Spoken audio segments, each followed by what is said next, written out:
ದ್ವಿತೀಯ PU result ಪ್ರಕಟವಾಗಿದ್ದು ಪರೀಕ್ಷೆಗೆ ಹಾಜರಾಗಿದ್ದ 6,37,805 ವಿದ್ಯಾರ್ಥಿಗಳ ಪೈಕಿ 4,68,439 ವಿದ್ಯಾರ್ಥಿಗಳು ಉತ್ತೀರ್ಣರಾಗಿದ್ದಾರೆ. ಒಟ್ಟಾರೆ ಶೇಕಡಾ 73.45% ವಿದ್ಯಾರ್ಥಿಗಳು ಮೊದಲ ಪರೀಕ್ಷೆಯಲ್ಲಿ ಉತ್ತೀರ್ಣರಾಗಿದ್ದಾರೆ. ಈ ಬಾರಿ ಪರೀಕ್ಷೆಯಲ್ಲಿ ವಿದ್ಯಾರ್ಥಿನಿಯರೇ ಮೇಲುಗೈ ಸಾಧಿಸಿದ್ದಾರೆ. ವಿಜ್ಞಾನ ವಿಭಾಗದಲ್ಲಿ ಮಂಗಳೂರಿನ ಎಕ್ಸ್ಪರ್ಟ್ ಕಾಲೇಜಿನ ಅಮೂಲ್ಯ ಕಾಮತ್ 599 ಅಂಕಗಳನ್ನು ಗಳಿಸುವ ಮೂಲಕ ರಾಜ್ಯಕ್ಕೆ ಪ್ರಥಮ ಸ್ಥಾನ ಪಡೆದುಕೊಂಡಿದ್ದಾರೆ. ಕಲಾ ವಿಭಾಗದಲ್ಲಿ ಬಳ್ಳಾರಿ ಜಿಲ್ಲೆ ಕೊಟ್ಟೂರಿನ ಲಾರಿ ಡ್ರೈವರ್ ಮಗಳು ಸಂಜನಾ ಬಾಯಿ 597 ಅಂಕ ಗಳಿಸಿ ಕಲಾ ವಿಭಾಗದಲ್ಲಿ ಟಾಪರ್ ಆಗಿದ್ದಾರೆ. ಒಟ್ಟಾರೆ ಫಲಿತಾಂಶದಲ್ಲಿ ಉಡುಪಿ ಜಿಲ್ಲೆ ಮೊದಲ ಸ್ಥಾನದಲ್ಲಿದ್ದು ದಕ್ಷಿಣ ಕನ್ನಡ ಜಿಲ್ಲೆ 2ನೇ ಸ್ಥಾನವನ್ನ ಪಡೆದುಕೊಂಡಿದೆ. ಶಿಕ್ಷಣ ಸಚಿವರ ಜಿಲ್ಲೆ ಶಿವಮೊಗ್ಗ 7ನೇ ಸ್ಥಾನದಲ್ಲಿದ್ದರೆ ಯಾದಗಿರಿ ಜಿಲ್ಲೆ ಫಲಿತಾಂಶದಲ್ಲಿ ಕಡೇ ಸ್ಥಾನವನ್ನ ಪಡೆದುಕೊಂಡಿದೆ. ಈ ಸತಿ 73.45% ಪಾಸ್ ಆಗಿರ್ತಕ್ಕಂಥದ್ದು ಅನುದಾನಿತ ಶಾಲೆ, ಅನುದಾನ ರಹಿತ ಶಾಲೆ. ಸರ್ಕಾರಿ ಶಾಲೆಯಲ್ಲಿ 57% ಇದೆ ಏನು ಪಾಸ್ ಆಗಿರ್ತಕ್ಕಂಥದ್ದು. ಅನುದಾನಿತ ಶಾಲೆಯಲ್ಲಿ ಅನುದಾನಿತ ಕಾಲೇಜಲ್ಲಿ 62%, ಅನುದಾನ ರಹಿತ 82%, BBMP ಲಿಮಿಟ್ಸಲ್ಲಿ 68%, ಪದವಿ ಪೂರ್ವ ಕಾಲೇಜ್ ಅಂತ ಹೇಳಿ ಏನು ಸಪರೇಟ್ ಆಗಿರ್ತದೆ ಅದರಲ್ಲಿ 78%. ವಸತಿ ಶಾಲೆ ಅಲ್ಲಿ ಸ್ವಲ್ಪ ಇಂಪ್ರೂವ್ಮೆಂಟು ಆಬ್ವಿಯಸ್ಲಿ ಇರ್ತದೆ, ಯಾಕೆಂದರೆ ಅಲ್ಲಿ ಮಕ್ಕಳಿಗೆ ಡೈವರ್ಷನ್ ಇರೋದಿಲ್ಲ, ದೇ ಆಲ್ ಆರ್ ಆ್ಯಂಡ್ ಅಲ್ಲಿ ಸ್ವಲ್ಪ ಕ್ರೀಮಿ ಲೇಯರು ಹೋಗ್ತಾರೆ ನಿಜ. ಯಾಕಂದರೆ ವಸತಿ ಶಾಲೆಗೆ ಯಾರನ್ನು ಬೇಕಾದ್ರೂ ಅವ್ರನ್ನ ಸೇರಿಸ್ಕೊಳ್ಳೋದಿಲ್ಲ, ಪರ್ಸೆಂಟೇಜ್ ಕಟ್ ಆಫ್ ಆಗ್ತಾ ಬರುತ್ತೆ. ಅವ್ರ ಮಕ್ಕಳಿಗೆ ಎಜುಕೇಷನ್ ಸರ್ಕಾರ ದುಡ್ಡು ಖರ್ಚು ಮಾಡಿದ್ರೂ ಕಾನ್ಸಂಟ್ರೇಟೆಡ್ ಇರ್ತದೆ. ಈ ಪಾಸಿಂಗ್ ಆಗಿರೋರಲ್ಲಿ almost more than 70-80% more than 50% ಅಲ್ಲಿ ಪಾಸ್ ಆಗಿದ್ದಾರೆ. ನಿಮಗೆ 4,68,000 ಮಕ್ಕಳು ಏನು ಪಾಸ್ ಆಗಿದ್ದಾರೆ. ಡಿಸ್ಟಿಂಕ್ಷನಲ್ಲಿ ಪಾಸ್ ಆದವರು ಮೋರ್ ದೆನ್ 60%, ಮೋರ್ ದೆನ್ 50%. ಅದನ್ನು ನಾವು ಅನಾಲಿಸಿಸ್ ಮಾಡ್ತಾ ಇದ್ದೀವಿ. ನಮ್ಮ ಸರ್ಕಾರಿ ಶಾಲೆಯಲ್ಲಿ ಹೆಂಗೆ ಅನುದಾನಿತ ಶಾಲೆಯಲ್ಲಿ ಅದನ್ನ ಅನಾಲಿಸ್ ಮಾಡಿ ಯಾವ ರೀತಿ ನಾವು ಆ ಕ್ವಾಲಿಟಿನ ಕೊಡೋದಕ್ಕೆ ನಮಗೆ ಮುಂದಿನ, ಯಾಕೆಂದರೆ we have to take these. PUC ಪರೀಕ್ಷೆಯಲ್ಲಿ ಬೆಂಗಳೂರಿನ ಎಎಸ್ಸಿ ಕಾಲೇಜಿನ ವಿದ್ಯಾರ್ಥಿನಿಯರು ಟಾಪರ್ ಆಗಿದ್ದಾರೆ. ಕಲಾ ವಿಭಾಗದಲ್ಲಿ ರಾಜ್ಯಕ್ಕೆ 3ನೇ ರ್ಯಾಂಕ್ ಪಡೆದ ಜಯದರ್ಶಿನಿ IAS ಮಾಡಬೇಕು ಎಂಬ ಆಸೆಯನ್ನ ಇಟ್ಕೊಂಡಿದ್ದಾರೆ. ವಿಜ್ಞಾನ ವಿಭಾಗದ 5ನೇ ರ್ಯಾಂಕ್ ಅನ್ನು ಪಡೆದಂತಹ ಪ್ರಾರ್ಥನಾ 5ನೇ ರ್ಯಾಂಕ್ ಅನ್ನು ಪಡೆದಿದ್ದು ತಮ್ಮ ರಿಸಲ್ಟ್ ಕುರಿತು ಸಂತಸವನ್ನ ಹಂಚಿಕೊಂಡಿದ್ದಾರೆ.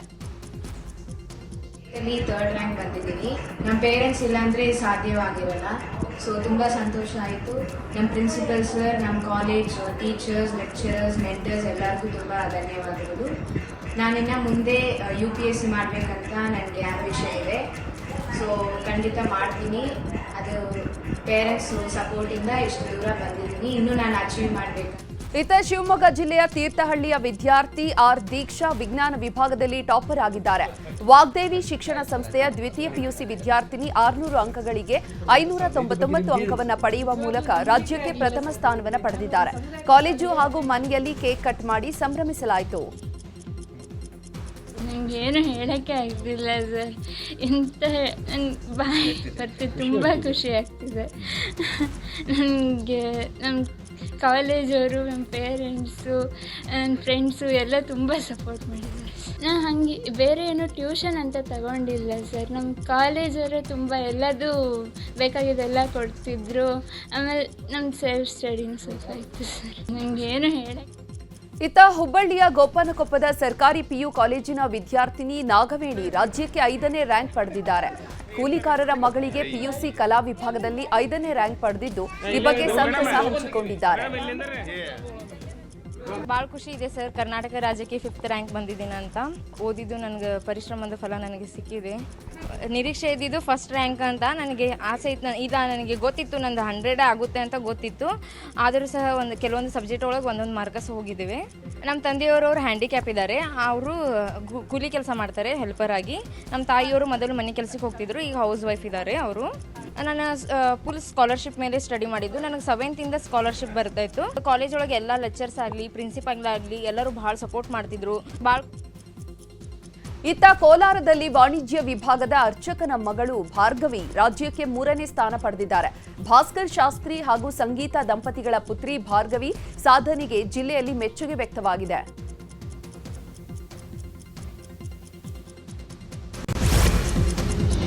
ಪರೀಕ್ಷೆಯಲ್ಲಿ ತೇರ್ಗಡೆಯಾದವರು ತೇರ್ಗಡೆ ಆಗದವರು ಚಿಂತೆ ಮಾಡೋದು ಬೇಡ, ಅಂಥವರಿಗೆ ಇನ್ನೂ 2 ಅವಕಾಶಗಳಿವೆ ಅಂತ ಸಚಿವ ಮಧು ಬಂಗಾರಪ್ಪ ಹೇಳಿದ್ದಾರೆ. ಈ ಸಲ ಮಾತ್ರ 2ನೇ ಎಕ್ಸಾಮ್ ಮತ್ತು 3ನೇ ಎಕ್ಸಾಮ್ ಪರೀಕ್ಷಾ ಶುಲ್ಕ ಇರೋದಿಲ್ಲ ಅಂತ ಮಧು ಬಂಗಾರಪ್ಪ ಸ್ಪಷ್ಟಪಡಿಸಿದ್ದಾರೆ.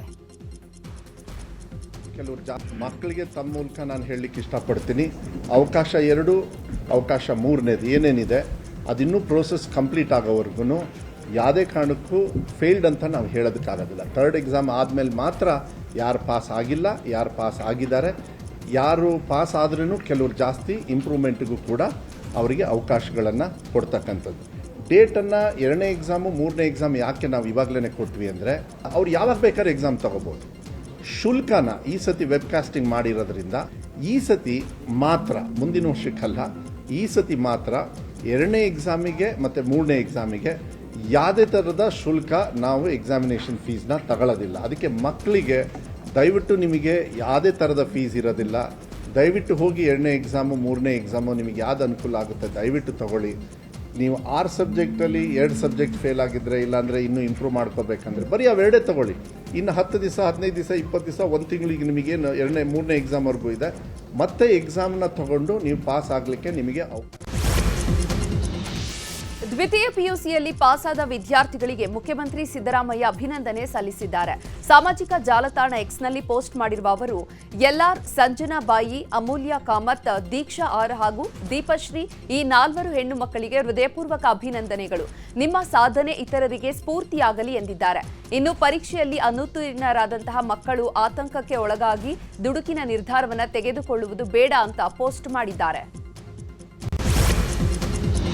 ವಾಟರ್ ಬಾಟಲ್ ಖರೀದಿಸುವಾಗ ಎಚ್ಚರ ವಹಿಸಬೇಕಾಗಿದೆ. ಜನ ಕುಡಿಯೋ ಬಾಟಲ್ ನೀರು ಬಹುತೇಕ ಸೇಫ್ ಅಲ್ವೇ ಅಲ್ಲ ಅಂತ ಆರೋಗ್ಯ ಇಲಾಖೆ ಸ್ಪಷ್ಟಪಡಿಸಿದೆ. 70%ಕ್ಕೂ ಅಧಿಕ ನೀರಿನ ಬಾಟಲ್ ಕಳಪೆ ಅಂಶ ಇದೆ ಅನ್ನೋದು ಸ್ಯಾಂಪಲ್ನಲ್ಲಿ ತಿಳಿದು ಬಂದಿದೆ. ಒಟ್ಟು 296 ಸ್ಯಾಂಪಲ್ಗಳಲ್ಲಿ 75 ಸ್ಯಾಂಪಲ್ ಮಾತ್ರ ಸೇಫ್ ಅನ್ನೋದು ವರದಿಯಾಗಿದ್ದು, ಇದರಲ್ಲಿ 95 ಮಾದರಿಯ ವಾಟರ್ ಬಾಟಲ್ ಸ್ಯಾಂಪಲ್ ಅಸುರಕ್ಷಿತ ಅಂತ ಆರೋಗ್ಯ ಸಚಿವ ದಿನೇಶ್ ಗುಂಡೂರಾವ್ ಹೇಳಿದ್ದಾರೆ. ಕುಡಿಯೋ ನೀರಿನ ಬಾಟಲ್ಗಳ ಮೇಲೆ ನಾವು ತಪಾಸಣೆಯನ್ನು ಮಾಡಿಸ್ತು. ಇದು ಫೆಬ್ರವರಿ ತಿಂಗಳಲ್ಲಿ ಮಾಡಿದ್ದು. ಸುಮಾರು 296 ಮಾದರಿಗಳನ್ನು ನಾವು ತೆಗೆದು ಈ ವಿಶ್ಲೇಷಣೆ ಮಾಡಿದಾಗ ಅದರಲ್ಲಿ 255 ಮಾದರಿಗಳು ಈಗಾಗಲೇ 296ರಲ್ಲಿ 255 ಪೂರ್ಣಗೊಂಡಿದೆ. ಅದರಲ್ಲಿ ಕೇವಲ 72 ಮಾತ್ರ ಸುರಕ್ಷಿತ ಅಂತ ಬಂತು. 95 ಮಾದರಿಗಳು ಅಸುರಕ್ಷಿತ, ಅಂದರೆ ಅನ್ಸೇಫ್, ಈ ಬಾಟಲ್ಡ್ ವಾಟರ್ ಅನ್ಸೇಫ್ ಅಂತ ಬಂದಿದೆ. ಮತ್ತು 88 ಮಾದರಿ ಕಳಪೆ ಗುಣಮಟ್ಟ, ಅಂದರೆ ಈ ಬಾಟಲ್ಡ್ ವಾಟರು ಸೇಫ್ ಇಲ್ಲ ಅಂತ ಹೇಳಿ ಬಂದಿರುವಂಥದ್ದು ನಮಗೆ ಕಾಣ್ತಾ ಇದೆ. ಇನ್ನು ಕರಿದ ಹಸಿರು ಬಟಾಣಿಗಳಲ್ಲಿ ಕೃತಕ ಬಣ್ಣಗಳ ಬಳಕೆ ಕೂಡ ಖಚಿತವಾಗಿದೆ. 115 ಮಾದರಿಗಳ ಟೆಸ್ಟಿಂಗ್ನಲ್ಲಿ 46 ಮಾದರಿಗಳು ಸುರಕ್ಷಿತವಾಗಿದ್ದರೆ 69 ಅಸುರಕ್ಷಿತ ಅಂತ ವರದಿಯಾಗಿದೆ. ಇದರ ಜೊತೆಗೆ ಪನ್ನೀರ್ಗಳ 231 ಮಾದರಿಗಳನ್ನು ತಪಾಸಣೆ ಮಾಡಲಾಗಿದ್ದು 2 ಮಾದರಿಗಳು ಅಸುರಕ್ಷಿತ ಅಂತ ಗೊತ್ತಾಗಿದೆ. 30 ಮಾದರಿಗಳು ಸುರಕ್ಷಿತ ಅನ್ನೋದು ವರದಿಯಾಗಿದೆ ಅಂತ ದಿನೇಶ್ ಗುಂಡೂರಾವ್ ಹೇಳಿದ್ದಾರೆ. ಈ ಹಸಿರು ಬಟಾಣಿ, ಈ ಗ್ರೀನ್ ಪೀ ಅಲ್ಲ, ಹಸಿರು ಬಟಾಣಿ, ಅದರಲ್ಲೂ ಕೂಡ 115 ಮಾದರಿಗಳನ್ನು ನಾವು ವಿಶ್ಲೇಷಣೆ ಮಾಡಿದ್ದೇವೆ. ಅದರಲ್ಲಿ 46 ಮಾದರಿಗಳು ಸುರಕ್ಷಿತ, 69 ಅಸುರಕ್ಷಿತ. ಸೊ ಭಾಳ ಹೈ ಪರ್ಸೆಂಟೇಜು ಏನು ಗ್ರೀನ್ ಪೀಸ್ ಇದೆ ನಾವು ಖರೀದಿ ಮಾಡ್ತೀವಿ, ಹೈ ಪರ್ಸೆಂಟೇಜು ಮೋರ್ ದೆನ್ 60% ಅದರಲ್ಲಿ ಅಸುರಕ್ಷಿತ ಬರ್ತಾ ಇದೆ. ಇನ್ನು ಮಾರ್ಚ್ ತಿಂಗಳಲ್ಲಿ ನಾವು ಏನು ಮಾಡಿದ್ದೀವಿ ಅದಿನ್ನು ನಮಗೆ ಪೂರ್ತಿ ರಿಪೋರ್ಟ್ಗಳು ಬರಬೇಕು. ಕಾಂಗ್ರೆಸ್ ಸರ್ಕಾರದಿಂದ ಕಳೆದ 20 ತಿಂಗಳಲ್ಲಿ ಅಗತ್ಯ ವಸ್ತುಗಳ ಬೆಲೆ ಏರಿಕೆ ಆಗ್ತಾ ಇದೆ. ಇದಕ್ಕಾಗಿ ತಜ್ಞರ ಸಮಿತಿಯನ್ನು ಮಾಡಿಕೊಂಡಿದ್ದಾರೆ ಅಂತ ಬಿಜೆಪಿ ರಾಜ್ಯಾಧ್ಯಕ್ಷ ಬಿವೈ ವಿಜೇಂದ್ರ ವಾಗ್ದಾಳಿ ನಡೆಸಿದ್ದಾರೆ. ಜನರಿಗೆ ಬರೆ ಎಳೆಯುವ ಕೆಲಸ ದೇಶದಲ್ಲಿ ಎಲ್ಲೂ ಕೂಡ ಆಗ್ತಾ ಇಲ್ಲ. ಸಿದ್ದರಾಮಯ್ಯರ ಸರ್ಕಾರ ಹಾಲು, ಪೆಟ್ರೋಲ್, ಡೀಸೆಲ್ ಸೇರಿ 40ಕ್ಕೂ ಹೆಚ್ಚು ವಸ್ತುಗಳ ಬೆಲೆ ಏರಿಕೆ ಮಾಡಿದೆ ಎಂದರು. ಇನ್ನು ಕೇಂದ್ರ ಸರ್ಕಾರ ₹2 ಪೆಟ್ರೋಲ್, ಡೀಸೆಲ್ ಏರಿಕೆ ಬಗ್ಗೆ ಮಾತನಾಡಿದ ಅವರು, ಕಚ್ಚಾ ತೈಲದ ಬೆಲೆ ಜಾಸ್ತಿ ಆಗಿದೆ. ಆ ಕಾರಣಕ್ಕೆ ಕೇಂದ್ರ ಪೆಟ್ರೋಲ್, ಡೀಸೆಲ್ ಬೆಲೆ ಏರಿಕೆ ಮಾಡಿದೆ. ಇದು ಪೆಟ್ರೋಲ್, ಡೀಸೆಲ್ ಕಂಪನಿಗಳು ಕೊಡುತ್ತೆ, ಜನರಿಗೆ ಇದರಿಂದ ಹೊರೆ ಆಗಲ್ಲ ಅಂತ ಹೇಳಿದರು. ಬಗ್ಗೆ ನೆನ್ನೆ ಕೇಂದ್ರ ಮುಖ್ಯಮಂತ್ರಿ ಸಿದ್ದರಾಮಯ್ಯನವರು ಈ ಸರ್ಕಾರ ಬಂದಾಗಿನಿಂದ ಕಳೆದ 20 ತಿಂಗಳುಗಳಲ್ಲಿ 48 ಅಗತ್ಯ ವಸ್ತುಗಳ ಬೆಲೆ ಏರಿಕೆಯನ್ನು ಸಿದ್ದರಾಮಯ್ಯ ಸರ್ಕಾರ ಮಾಡಿದ್ದಾರೆ. ನೀರಿನ ಮೇಲೆ ದರವನ್ನು ಜಾಸ್ತಿ ಮಾಡಿದ್ರು.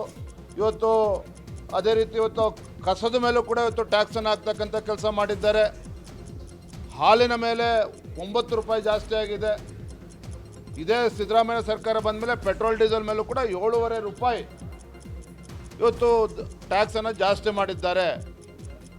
ಇನ್ನು ಪೆಟ್ರೋಲ್ ಡೀಸೆಲ್ ಬಗ್ಗೆ ನಿನ್ನೆ ಕೇಂದ್ರ ಸರ್ಕಾರ 2 ರೂಪಾಯಿ ಜಾಸ್ತಿ ಮಾಡಿದ್ದಾರೆ. ಇದ್ರ ಬಗ್ಗೆ ಕೇಂದ್ರ ಸರ್ಕಾರ ಸಚಿವರು ಸ್ಪಷ್ಟನೆ ನೀಡಿದ್ದಾರೆ. 2 ರೂಪಾಯಿ ಪೆಟ್ರೋಲ್ ಮತ್ತು ಡೀಸೆಲ್ ಮೇಲೆ ಏನು ದರ ಜಾಸ್ತಿ ಮಾಡಿದ್ದಾರೆ, ಆ ಕಂಪ್ನಿಗಳು ಅದನ್ನು ಹೊರೆಯನ್ನು ಹೊರ್ತದೆ. ಜನಸಾಮಾನ್ಯರ ಮೇಲೆ ಆ 2 ರೂಪಾಯಿ ಏರಿಕೆ ಮಾಡಿರ್ತಕ್ಕಂಥದ್ದು ಇನ್ನು ಕೇಂದ್ರದಿಂದ ಸಿಲಿಂಡರ್ ಬೆಲೆ ಏರಿಕೆ ಸಮರ್ಥಿಸಿಕೊಂಡ ವಿಜಯೇಂದ್ರ, ದೇಶದಲ್ಲಿ ರಾಹುಲ್ ಗಾಂಧಿ ಅಂತ ಪುಣ್ಯಾತ್ಮ ಇದ್ದಿದ್ರೆ 2000 ಮೇಲೆ ಗ್ಯಾಸ್ ರೇಟ್ ಹೋಗ್ತಾ ಇತ್ತು ಅಂತ ಹೇಳಿದ್ರು. ಇವತ್ತು ನಮ್ಮ ದೇಶದಲ್ಲಿ ಗುಡಿಸಲಿನಲ್ಲೂ ಕೂಡ ವಾಸ ಮಾಡ್ತಕ್ಕಂಥ ಕಡು ಬಡವರು ಕೂಡ ಗ್ಯಾಸನ್ನು ಉಪಯೋಗಿಸ್ಬೇಕು ಅಂತೇಳಿ ಉಜ್ವಲ ಯೋಜನೆಯನ್ನು ತಂದಿರತಕ್ಕಂಥವ್ರು ನಮ್ಮ ದೇಶದ ಹೆಮ್ಮೆಯ ಪ್ರಧಾನಮಂತ್ರಿ ನರೇಂದ್ರ ಮೋದಿಜಿಯವರು. ಅಂದರೆ 2023 ಇದ್ದದ್ದು 1107 ರೂಪಾಯಿ, ಇವತ್ತು 850 ರೂಪಾಯಿ. ಅದೇ ಆಗಸ್ಟ್ 2023 907 ರೂಪಾಯಿಗೆ ತಂದರು. 1107 ರೂಪಾಯಿಂದ 907 ರೂಪಾಯಿಗೆ ತಂದರು. ಇವತ್ತು ಮಾರ್ಚ್ 2024ಕ್ಕೆ 807 ರೂಪಾಯಿ ಇದೆ. ದೇಶದಲ್ಲಿ ಏನಾದರೂ ರಾಹುಲ್ ಗಾಂಧಿ ಅಂತ ಪುಣ್ಯಾತ್ಮನಾದರೂ ಪ್ರಧಾನಮಂತ್ರಿ ಇದ್ದಿದ್ರೆ ಇಷ್ಟೊತ್ತಿಗೆ 2500 ರೂಪಾಯಿ ಹೋಗ್ತಾ ಇತ್ತು. ಎಚ್ಡಿಕೆ ಜೋಕರ್ ಹೇಳಿಕೆಗೆ ಸಚಿವ ಚೆಲುವರಾಯಸ್ವಾಮಿ ಸಿಡಿದೆದ್ದಿದ್ದಾರೆ. ಮಂಡ್ಯದಲ್ಲಿ ಮಾತನಾಡಿದ ಅವರು, ರಮ್ಮಿ ಆಟದಲ್ಲಿ ಜೋಕರನ್ನ ಯಾವುದಕ್ಕಾದರೂ ಸೇರಿಸಬಹುದು, ಆಡಳಿತಕ್ಕಾಗಿ ಯಾರ ಜೊತೆ ಬೇಕಾದರೂ ಹೋಗುವ ಅವರು ಜೋಕರ್ರ, ನಾನು ಜೋಕರ್ರ. ಕುಮಾರಸ್ವಾಮಿಗೆ ಸಿದ್ದರಾಮಯ್ಯ, ಡಿಕೆಶಿ, ಚೆಲುವರಾಯಸ್ವಾಮಿ ಬೈಯುವ ಚಪಲ ಇದೆ. ಜೋಕರ್ ಪದ ನನಗಿಂತ ಅವರಿಗೆ ಹೆಚ್ಚು ಸೂಟ್ ಆಗುತ್ತೆ ಅಂತ ವಾಗ್ದಾಳಿ ನಡೆಸಿದ್ರು. ಜೋಕರ್ ಅಂದ್ರೆ ಏನು? ರಮ್ಮಿ ಆಡ್ತಾರೆ. ಈ 3 ಲೀವ್ಸಲ್ಲೂ ರಮ್ಮಿ ಆಡ್ತಾರೆ. ಜೋಕರ್ ಇದ್ರೆ ಯಾವುದಕ್ಕೆ ಬೇಕಾದ್ರೂ ಸೇರಿಸ್ಬೋದು. ಈಗ ಯಾರು ಜೋಕರು ಅಂತ ನಿಮಗೆ ಅರ್ಥ ಆಗಬೇಕು. ಯಾರ ಹತ್ರ ಹೋದ್ರೂ ಆಡಳಿತ ಮಾಡೋದು, ಬೈಕೊಂಬರೋದು ಅವ್ರ ಜೋಕರ, ನಾನು ಜೋಕರ. ಈ ದೇಶದಲ್ಲಿ ಸ್ವತಂತ್ರ ಬಂತವಿಂದ ಇಲ್ಲಿವರೆಗೆ ಕರ್ನಾಟಕದ ಜನತಾ ದಳದ ಅಧಿಕಾರ ಮಾಡೋನಾಗ ಯಾವತ್ತು 120 ತಗೊಂಡು ಆಡಳಿತ ಮಾಡಿದ್ದಾರೆ. ಎಲ್ಲ ಸಂದರ್ಭದಲ್ಲೂ ಸಹ ಯಾರ ಜೊತೆಲಾದ್ರೂ ಸೇರ್ಪಡೆ ಆಗಿ ಕೆಲಸ ಮಾಡ್ತಾಯಿದ್ದಾರೆ. ಅದರಿಂದ ಅವರು ಅದಕ್ಕೆ ಸೂಟ್ ಆಗ್ತಾರ, ನಾನು ಅದಕ್ಕೆ ಸೂಟ್ ಆಗ್ತೀನ. ಜೆಡಿಎಸ್ ಬಿಜೆಪಿ ಮೈತ್ರಿ ಬಿರುಕು ಎಂಬ ಕಾಂಗ್ರೆಸ್ ಆರೋಪಕ್ಕೆ ಕೇಂದ್ರ ಸಚಿವ ಎಚ್ಡಿಕೆ ಕೌಂಟರ್ ಕೊಟ್ಟಿದ್ದಾರೆ. ಮಂಡ್ಯದಲ್ಲಿ ಮಾತನಾಡಿದ ಅವರು, ಮೈತ್ರಿಗೆ ಯಾವುದೇ ರೀತಿಯ ಧಕ್ಕೆ ಇಲ್ಲ. ಜನಾಕ್ರೋಶ ಸಭೆ ಬಿಜೆಪಿ ವೈಯಕ್ತಿಕ ಹೋರಾಟ. ಅವರ ಪಕ್ಷ ಗಟ್ಟಿಗೊಳಿಸಲು ಹೋರಾಟವನ್ನ ಮಾಡ್ತಿದ್ದಾರೆ. ನಮ್ಮನ್ನ ಅವರು ಕರೆದಿಲ್ಲ. ಮೈತ್ರಿಯಲ್ಲಿ ಯಾವ ಬಿರುಕು ಇಲ್ಲ. ಎಲ್ಲರೂ ಕೂಡ ಭದ್ರವಾಗಿದ್ದೇವೆ ಅಂತ ಹೇಳಿದ್ರು. ಇನ್ನು ಧರ್ಮಸ್ಥಳಕ್ಕೆ ಚೆಲುವರಾಯಸ್ವಾಮಿ ಆಣೆ ಪ್ರಮಾಣಕ್ಕೆ ಆಹ್ವಾನ ವಿಚಾರವಾಗಿ ಮಾತನಾಡಿದ ಎಚ್ಡಿಕೆ, ನಾನು ಆಣೆ ಪ್ರಮಾಣಕ್ಕೆ ತಯಾರಿದ್ದೇನೆ. ಜೋಕರ್ ಸಂಸ್ಕೃತಿ ಆರಂಭವಾಗಿದ್ದು ಕಾಂಗ್ರೆಸ್ನಿಂದ. ಸ್ವಚರಿತ್ರೆ ಬಗ್ಗೆ ಚರ್ಚೆ ಮಾಡೋದು ಪ್ರಮುಖನ. ಚೆಲುವರಾಯಸ್ವಾಮಿ ಮಂತ್ರಿ ಮಾಡಲು ಶ್ರಮ ಹಾಕಿದ್ದೇನೆ ಅಂತ ವಾಗ್ದಾಳಿಯನ್ನು ನಡೆಸಿದ್ರು. ಯಾವ್ಯಾವ ಪಕ್ಷಗಳು ಯಾವ ಸಂದರ್ಭದಲ್ಲಿ ಎಲ್ಲೆಲ್ಲಿ ಹೋಗಿದ್ದಾರೆ? ಉದಾಹರಣೆ ಇವರೇ ಎಲ್ಲಿ ಹೋದ್ರು, ಬಂದಿದ್ದೆಲ್ಲಿಂದ, ಹೋಗಿದ್ದೆಲ್ಲಿ? ಅದರಿಂದ ಮೊದಲು ಈ ದೇಶದಲ್ಲಿ ಜೋಕರ್ ಸಂಸ್ಕೃತಿ ಪ್ರಾರಂಭ ಮಾಡಿರೋದು ಕಾಂಗ್ರೆಸ್. ಅದರಿಂದ ಅದ್ರ ಬಗ್ಗೆ ಅವ್ರಿಗೆ ನಾನು ಉತ್ತರ ಕೊಡಬೇಕು. ಆಣೆ ಮಾಡೋಕ್ಕೆ ಏನು ಅವ್ರು ನೋಡ್ಕೊಂಡ್ರೆ MLAಗಳು ನಾನು ಮುಖ್ಯಮಂತ್ರಿ ಮಾಡೋಕ್ಕೆ, ನಾನು ಅವ್ರು ಮಂತ್ರಿ ಮಾಡಬೇಕಾದ್ರೆ ಏನು ನಾನು ಶ್ರಮ ಹಾಕಿದ್ದೀನಿ. 3 ಗಂಟೆವರೆಗೂ ನಿದ್ದೆ ಮಾಡೋಕ್ಕೆ ಬಿಡಲಿಲ್ಲ. ಮಂತ್ರಿ ಆಗೋವರೆಗೆ ಇವ್ರನ್ನ ಮಂತ್ರಿ ಮಾಡೋದಕ್ಕೆ 50 ಜನ MLAಗಳನ್ನ ಸೇರಿಸಿದ್ಮೇಲೆ ಇವ್ರು ನೋಡ್ಬೇಕು. ಕಾಂಗ್ರೆಸ್ ಸರ್ಕಾರದ ದರ ಏರಿಕೆಗೆ ಮಾಜಿ ಸಂಸದೆ ಸುಮಲತಾ ಖಂಡನೆಯನ್ನ ವ್ಯಕ್ತಪಡಿಸಿದ್ದಾರೆ. ಬೆಂಗಳೂರಲ್ಲಿ ಮಾತನಾಡಿದ ಅವರು, ಗಾಳಿಯೊಂದು ಬಿಟ್ಟು ಪ್ರತಿಯೊಂದಕ್ಕೂ ಟ್ಯಾಕ್ಸ್ ಹಾಕಿದ್ದಾರೆ. ಆದಾಯ ಹೆಚ್ಚಾಗ್ತಿಲ್ಲ, ಖರ್ಚು ಹೆಚ್ಚಾಗ್ತಿದೆ ಅಂತ ಹೇಳಿದ್ದಾರೆ. ಇನ್ನು ಬಿಜೆಪಿಯ ಜನಾಕ್ರೋಶ ಹೋರಾಟಕ್ಕೆ ಜೆಡಿಎಸ್ ಅಂತರ ವಿಚಾರವಾಗಿ ಮಾತನಾಡಿರುವ ಸುಮಲತಾ, ಮೈತ್ರಿ ಯಾವತ್ತೂ ಸವಾಲಿನ ಜೊತೆಗೇ ಇರುತ್ತೆ. ಒಂದೇ ಪಕ್ಷದಲ್ಲೇ ಸಾಕಷ್ಟು ಭಿನ್ನಾಭಿಪ್ರಾಯಗಳು ಇರ್ತವೆ. ಸರಿಯಾಗಿ ನಿರ್ವಹಣೆ ಮಾಡ್ಕೊಂಡು ಹೋಗುವ ಜವಾಬ್ದಾರಿ ಯಾರಿಗಿದೆಯೋ ಅವರು ಅದನ್ನ ಮಾಡ್ತಾರೆ ಅಂತ ಹೇಳಿದರು. ಕಾಂಗ್ರೆಸ್ ಸರ್ಕಾರದ ಬೆಲೆ ಏರಿಕೆ ವಿರುದ್ಧ ಬಿಜೆಪಿ ರೋಡಿಗಿಳಿದು ಜನಾಕ್ರೋಶ ಯಾತ್ರೆ ಮೂಲಕ ಪ್ರತಿಭಟನೆಯನ್ನು ನಡೆಸ್ತಾ ಇದೆ. ವಿಶ್ವೇಶ್ವರಯ್ಯ ಪ್ರತಿಮೆಯಿಂದ ಸಿಲ್ವರ್ ಜುಬ್ಲಿ ಪಾರ್ಕ್ವರೆಗೂ ಪ್ರತಿಭಟನೆಯನ್ನು ನಡೆಸಲಾಗ್ತಾ ಇದೆ. ಮಂಡ್ಯದ ವಿಶ್ವೇಶ್ವರಯ್ಯ ಪ್ರತಿಮೆ ಬಳಿ ಸರ್ಕಾರ ಕುಂಭಕರ್ಣ ನಿದ್ದೆಯಲ್ಲಿ ಮುಳುಗಿದೆ ಅಂತ ಅಣುಕು ಪ್ರದರ್ಶನವನ್ನ ಮಾಡಲಾಯಿತು. ಕಾಂಗ್ರೆಸ್ ಸರ್ಕಾರ ಕಲೆಕ್ಷನ್ ಸರ್ಕಾರವಾಗಿದೆ. ಮಂತ್ರಿಗಳಿಗೆ ಕಲೆಕ್ಷನ್ ಮಾಡಲು ಟಾರ್ಗೆಟ್ ನಿಗದಿ ಮಾಡಿದ್ದಾರೆ. ಇದು ಭ್ರಷ್ಟಾಚಾರದ ಸರ್ಕಾರ ಅಂತ ಬಿಜೆಪಿ ನಾಯಕರು ವಾಗ್ದಾಳಿ ನಡೆಸಿದರು. ಕಾಂಗ್ರೆಸ್ ಸರ್ಕಾರ ಬಂದ 1 ವರ್ಷಕ್ಕೆ ವಿರೋಧದ ಅಲೆ ಬಂದಿದೆ ಅಂತ ವಿಪಕ್ಷ ನಾಯಕ ಆರ್ ಅಶೋಕ್ ಹೇಳಿದ್ದಾರೆ. ತೆರಿಗೆ ಹಾಕದೆ ಗ್ಯಾರಂಟಿಗಳನ್ನು ಕೊಟ್ಟು ರಾಜ್ಯವನ್ನು ದೇವಲೋಕ ಮಾಡ್ತೀವಿ ಅಂದಿದ್ರು. 5 ಗ್ಯಾರಂಟಿಗೆ ಎಷ್ಟು ಬೇಕೋ ಅಷ್ಟು ತೆರಿಗೆ ಹಾಕಿದ್ದಾರೆ. ಕಾಂಗ್ರೆಸ್ ರಾಜ್ಯದ ಜನರ ಜೇಬಿನ ದರೋಡೆ ಮಾಡ್ತಿದೆ ಅಂತ ವಾಗ್ದಾಳಿ ನಡೆಸಿದ್ರು. ಇದೇ ವೇಳೆ ಗ್ಯಾಸ್ ಸಿಲಿಂಡರ್ 50 ರೂಪಾಯಿ ಹೆಚ್ಚಳ ಕುರಿತು ಮಾತನಾಡಿದ ಅವರು, ಸಿಲಿಂಡರ್ 50 ರೂಪಾಯಿ ಹೆಚ್ಚಾಗಿದೆ, ಇದು ಹೊರೆಯಾಗಲ್ಲ. ಹೋಗಿ ದೆಹಲಿ ಕಚೇರಿ ಎದುರು ಪ್ರತಿಭಟನೆ ಮಾಡಿ ನಮ್ಗೆ ಹೇಳೋಕೆ ಬರಬೇಡಿ ಅಂತ ಗರಂ ಆದರು. ಬಿಜೆಪಿ ಜನಾಕ್ರೋಶ ಪ್ರತಿಭಟನೆಗೆ ಗೃಹ ಸಚಿವ ಪರಮೇಶ್ವರ್ ಕೌಂಟರ್ ನೀಡಿದ್ದಾರೆ. ಬೆಲೆ ಏರಿಕೆ ಬಗ್ಗೆ ನಮ್ಮ ವಿರುದ್ಧ ಪ್ರತಿಭಟನೆಯನ್ನ ಮಾಡ್ತಿದ್ದಾರೆ. ಲೋಕಲ್ ಬಿಜೆಪಿಗೆ ಕೇಂದ್ರದ ಬೆಲೆ ಏರಿಕೆ ಬಗ್ಗೆ ಗೊತ್ತಿಲ್ಲ. ಇದರಿಂದಲೇ ಅವರು ನೀತಿಗಳು ಹೇಗಿದೆ ಅನ್ನೋ ಬಗ್ಗೆ ಗೊತ್ತಾಗ್ತಾ ಇದೆ. ಇದು ಜನಾಕ್ರೋಶ ಯಾತ್ರೆ ಅಲ್ಲ, ಬಿಜೆಪಿ ಆಕ್ರೋಶ ಅಂತ ನಿನ್ನೆ ಹೇಳಿದ್ದೆ. ಇದಕ್ಕೆ ಅವರೇ ಉತ್ತರವನ್ನ ಕೊಡ್ಲಿ ಎಂದಿದ್ದಾರೆ. ಬಿಜೆಪಿ ನಾಯಕರ ವಿರುದ್ಧ ಸಚಿವ ರಾಮಲಿಂಗಾರೆಡ್ಡಿ ಹಿಗ್ಗಾಮುಗ್ಗಾ ವಾಗ್ದಾಳಿ ನಡೆಸಿದ್ದಾರೆ. ಬಿಜೆಪಿ ಅಂದ್ರೆ ಅದು ಸುಳ್ಳುಗಾರರ ಪಕ್ಷ. ಬಿಜೆಪಿಯಷ್ಟು ಸುಳ್ಳು ಹೇಳುವವರು ಬೇರೆ ಯಾರೂ ಇಲ್ಲ. ಒಂದು ಸುಳ್ಳನ್ನ 10 ಬಾರಿ ಹೇಳಿ ಸತ್ಯ ಮಾಡ್ತಾರೆ. ವಿಜೇಂದ್ರ ಆರ್ ಅಶೋಕ್ ಈಗ ಫ್ರೀ ಆಗಿದ್ದಾರೆ. ಬಿಜೆಪಿಯವರಿಗೆ ತಾಕತ್ತಿದ್ರೆ ಕೇಂದ್ರ ಸರ್ಕಾರದ ವಿರುದ್ಧ ಪ್ರತಿಭಟನೆ ಮಾಡಲಿ.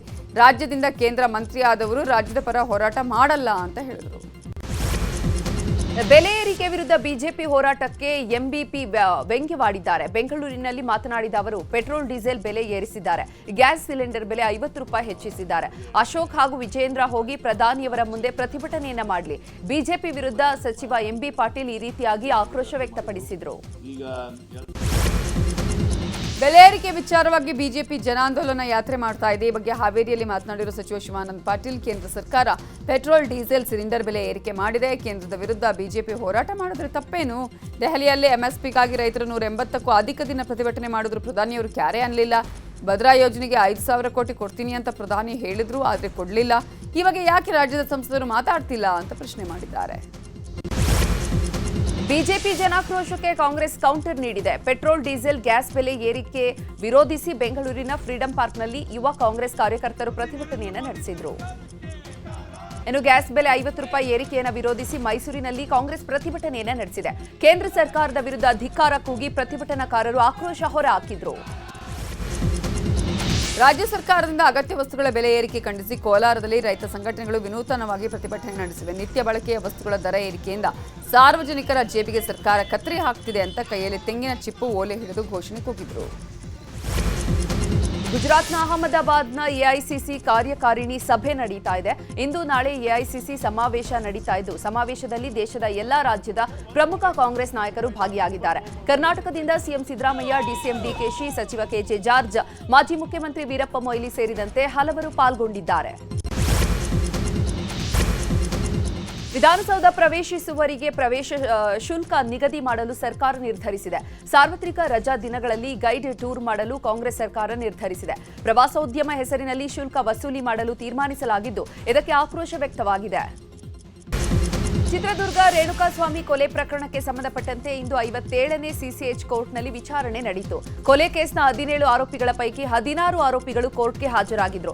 ಬೆನ್ನು ನೋವಿನ ಕಾರಣ ನೀಡಿ ವಿಚಾರಣೆಯಿಂದ ವಿನಾಯಿತಿಯನ್ನು ನೀಡುವಂತೆ ದರ್ಶನ್ ಅರ್ಜಿ ಸಲ್ಲಿಸಿದ್ರು.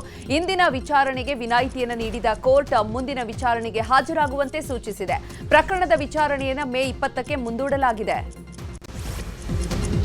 ಶಿವಮೊಗ್ಗ ಡಿಸಿಸಿ ಬ್ಯಾಂಕ್ ಮ್ಯಾನೇಜರ್ ಆಗಿದ್ದ ಶೋಭಾ ನಿವಾಸದ ಮೇಲೆ ಇಡಿ ಅಧಿಕಾರಿಗಳು ರೇಡ್ ಮಾಡಿದ್ದಾರೆ. ಬೆಂಗಳೂರು ಹಾಗೂ ಶಿವಮೊಗ್ಗದಲ್ಲಿ ಇಡಿ ತಂಡ ದಾಳಿ ಮಾಡಿ ಶೋಧ ನಡೆಸುತ್ತಿದೆ. ಡಿಸಿಸಿ ಬ್ಯಾಂಕಲ್ಲಿ 68 ಕೋಟಿ ನಕಲಿ ಗೋಲ್ಡ್ ಹಗರಣಕ್ಕೆ ಸಂಬಂಧಪಟ್ಟ ಹಾಗೆ ದಾಳಿ ಮಾಡಲಾಗಿದ್ದು, ದಾಖಲೆಗಳ ಪರಿಶೀಲನೆ ಮಾಡಲಾಗಿದೆ. ಹಾಗೆಯೇ ಬೆಂಗಳೂರಲ್ಲಿರೋ ಮಂಜುನಾಥ್ ಗೌಡ ಗೆಸ್ಟ್ ಹೌಸಲ್ಲಿ ಶೋಧ ನಡೆಸಲಾಯಿತು. ಅಪೆಕ್ಸ್ ಬ್ಯಾಂಕ್ ಗೆಸ್ಟ್ ಹೌಸಲ್ಲಿ ಮಂಜುನಾಥ್ ಗೌಡ ಅವರನ್ನ ವಿಚಾರಣೆಗೆ ಒಳಪಡಿಸಲಾಗಿದ್ದು, 10ಕ್ಕೂ ಹೆಚ್ಚು ಇಡಿ ಅಧಿಕಾರಿಗಳು ವಿಚಾರಣೆ ಮಾಡ್ತಿದ್ದಾರೆ.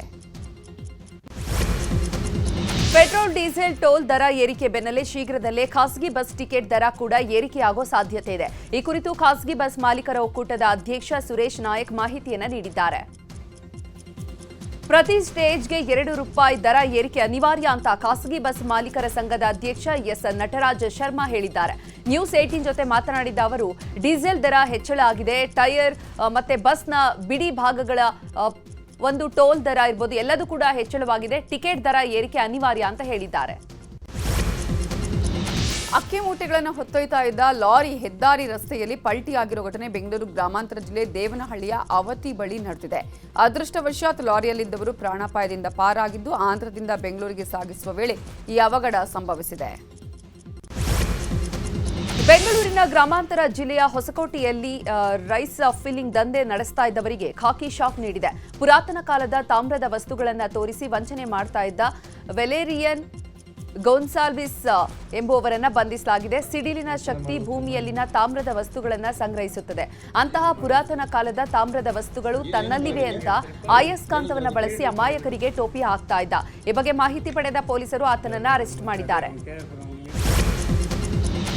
ಹಾವೇರಿಯಲ್ಲಿ ಕೆಎಸ್ಆರ್ಟಿಸಿ ಬಸ್ ಚಾಲಕರು ಹಾಗೂ ನಿರ್ವಾಹಕರ ಮೇಲೆ 5-6 ಯುವಕರ ಗ್ಯಾಂಗ್ ಮಾರಣಾಂತಿಕ ಹಲ್ಲೆ ನಡೆಸಿದ್ದು, ರಾಣೆಬೆನ್ನೂರು ಬಸ್ ನಿಲ್ದಾಣದಲ್ಲಿ ಈ ಘಟನೆ ನಡೆದಿದೆ. ಈರನಗೌಡ, ಶಾಂತಪ್ಪ, ಮಂಜಪ್ಪ ಸೇರಿ ಒಟ್ಟು 4 ಮೇಲೆ ಜಾಫರ್ ಸೇರಿದಂತೆ ಆತನ ಸ್ನೇಹಿತರು ಹಲ್ಲೆ ನಡೆಸಿದ್ದಾರೆ ಅನ್ನುವ ಆರೋಪ ಕೇಳಿಬಂದಿದ್ದು, ಆರೋಪಿ ಜಾಫರ್ನನ್ನ ವಶಕ್ಕೆ ಪಡೆದು ಪೊಲೀಸರು ಪ್ರಕರಣ ದಾಖಲಿಸಿಕೊಂಡಿದ್ದಾರೆ. ತುಮಕೂರಿನ ಕಾರಿಹಳ್ಳಿಯಲ್ಲಿ ಕುಡಿಯುವ ನೀರಿನ ಪೈಪ್ಲೈನ್ ವಿಚಾರಕ್ಕೆ ಮಹಿಳೆಯರ ನಡುವೆ ಜಗಳ ನಡೆದಿದೆ. ಗ್ರಾಮ ಪಂಚಾಯಿತಿ ಸದಸ್ಯೆ ಯಶೋದಮ್ಮ ಹಾಗೂ ಮಮತಾ ಎಂಬುವವರ ಜಮೀನಿನಲ್ಲಿ ಪೈಪ್ಲೈನ್ ಹಾದು ಹೋಗಿದೆ. ಆದರೆ ಮಹಿಳೆಯರಿಬ್ಬರು ಕೂಡ ತಮ್ಮ ತಮ್ಮ ತೋಟಗಳಿಗೆ ನೀರು ಹಾಯಿಸಿಕೊಳ್ತಿದ್ದಾರಂತೆ. ಇದರಿಂದ ರೊಚ್ಚಿಗೆದ್ದ ಗ್ರಾಮದ ಮಹಿಳೆಯರು ಅಕ್ರಮ ಸಂಪರ್ಕ ಕಡಿತದ ಜೊತೆಗೆ ದಂಡ ವಿಧಿಸುವಂತೆ ಪಿಡಿಒಗೆ ಆಗ್ರಹಿಸಿದರು. ಚಿಕ್ಕಮಗಳೂರಲ್ಲಿ ಬಿರುಗಾಳಿ ಸಹಿತ ಭಾರೀ ಮಳೆಯಾಗ್ತಿದೆ. ಕಳಸಾ, ಮೂಡಿಗೆರೆ, ಎನ್ಆರ್ಪುರ ತಾಲೂಕಲ್ಲಿ ಧಾರಾಕಾರ ಮಳೆಯಾಗ್ತಿದ್ದು ಮಲೆನಾಡಿಗರು ಕಂಗಾಲಾಗಿದ್ದಾರೆ. ಕಳೆದ 1 ವಾರದಿಂದ ನಿರಂತರವಾಗಿ ಮಳೆ ಸುರಿಯುತ್ತಿದ್ದು ಕೆಲವು ಕಡೆ ಜನಜೀವನ ಅಸ್ತವ್ಯಸ್ತವಾಗಿದೆ. ಬಂಡೀಪುರ ಉಳಿಸಿ ಅಭಿಯಾನದ ತೀವ್ರತೆ ಹೆಚ್ಚಾಗಿದೆ. ಬಂಡೀಪುರದಿಂದ ರಾತ್ರಿ ಸಂಚಾರಕ್ಕೆ ಸರ್ಕಾರ ಯಾವುದೇ ಕಾರಣಕ್ಕೂ ಅನುಮತಿಯನ್ನ ನೀಡಬಾರದು ಅಂತ ಪ್ರತಿಭಟನಾಕಾರರು ಆಗ್ರಹಿಸಿದ್ದಾರೆ. ಇಂದು ಚಾಮರಾಜನಗರದ ಭುವನೇಶ್ವರಿ ವೃತ್ತದಲ್ಲಿ ಮಾನವ ಸರಪಳಿ ರಚನೆ ಮಾಡಿ ಪ್ರತಿಭಟನೆ ನಡೆಸಿದ್ರು. ಸಂಜೀವಿನಿ ಟ್ರಸ್ಟ್ ಸೇರಿದಂತೆ ವಿವಿಧ ಪರಿಸರ ಸಂರಕ್ಷಣಾ ಸಂಘಟನೆಗಳು ಪಾಲ್ಗೊಂಡಿದ್ದರು.